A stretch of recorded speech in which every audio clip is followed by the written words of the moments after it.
হস্ততাঁত, হস্তকারু ও রেশম শিল্পীদের দক্ষতা বৃদ্ধির লক্ষ্যে সিপাহী জেলা জেলাভিত্তিক কর্মশালা। বৃহস্পতিবার চড়িলাম লীলাদেব স্মৃতি মিলনায়তনে হস্ততাঁত, হস্তকারু ও রেশম শিল্পীদের দক্ষতা বৃদ্ধির লক্ষ্যে সিপাহী জেলা জেলাভিত্তিক পরামর্শমূলক আলোচনা সভা অনুষ্ঠিত হয়। অনুষ্ঠানের প্রদীপ জেলে শুভ সূচনা করেন জেলা পরিষদের সভাধিপতি সুপ্রিয়া দাস দত্ত। তিনি প্রদীপ জেলে উদ্বোধন করে আলোচনা করতে গিয়ে বলেন, ২০৪৭ সালের মধ্যে বিকশিত ভারতের লক্ষ্য পূরণে কৃষির পরেই সবচেয়ে গুরুত্বপূর্ণ ক্ষেত্র হল হস্ততাঁত, হস্তকারু ও রেশম শিল্প। আগামী ২০৩০ সালের মধ্যে বৈদেশিক রপ্তানিতে এই শিল্পকে $১০০ বিলিয়ন পৌঁছে দেবার লক্ষ্যমাত্রা নিয়েছে কেন্দ্র সরকার। এই মন্তব্য করে হস্ততাঁত, হস্তকারু ও রেশম শিল্পীদের দক্ষতা বৃদ্ধির ওপর গুরুত্বারোপ করলেন সিপাহী জেলা জেলা পরিষদের সভাধিপতি সুপ্রিয়া দাস দত্ত। একটা লক্ষ্যকে সামনে রেখে কাজ করছেন। আপনারা সবাই জানেন যে বিকশিত ভারত 2047 সেটা আমাদের লক্ষ্য।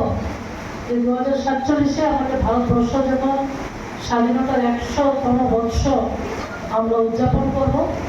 তখন যেন আমরা প্রত্যেকটা মানুষ এই ভারতবর্ষে বসবাসকারী যারা নাগরিক আছে আমরা সবাই যেন আমরা বিকশিত, স্বনির্ভর, আত্মনির্ভর হতে পারি। সেটাকে সামনে রেখে বিভিন্ন ডিপার্টমেন্ট আমাদের কাজ করছেন।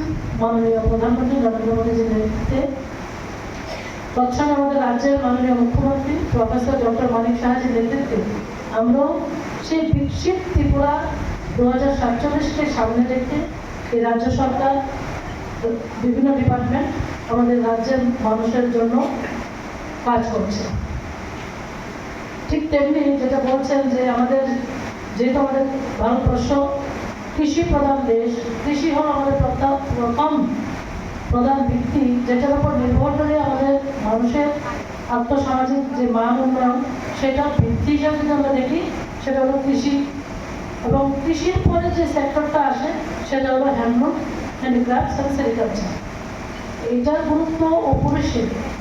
এবং আমাদের মোদীজি সবসময় বলেন যে দেশকে যদি আমরা স্বনির্ভর করতে চাই তাহলে ভোকাল ফর লোকাল, মানে স্বদেশী ব্যবহার করতে হবে। এবং আমাদের ভারতবর্ষ, আমাদের ত্রিপুরাতেও অনেক ন্যাচারাল মানে অ্যাসেট আছে আমাদের, যেটার উপর ভিত্তি করে আমরা আমাদের আর্থসামাজিক মান উন্নত করব।